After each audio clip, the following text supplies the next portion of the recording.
พูได้น่าจะใช้น้ำเงินใช้ชมพูใช้สีมันทองนี้จริง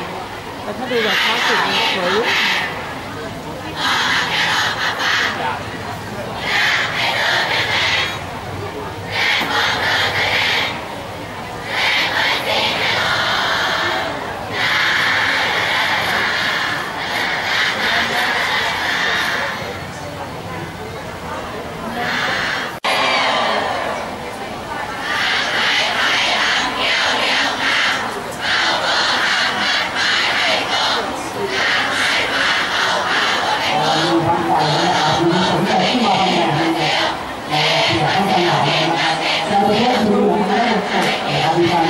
ดูชาพยาแผนที่เรา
ก็ขอบวางอยู่ตรง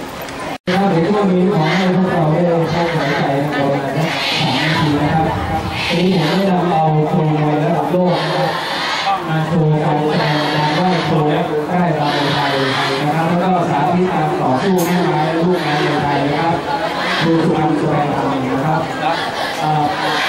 ในการไหว้ครูไหว้รำในไทยนะครับผู้ยิ่งใหญ่ในพิธีจะเป็นผู้ที่สวมมงคลให้กับนักมวยนะครับก่อนที่จะแสดงศิลปะการต่อสู้ครับ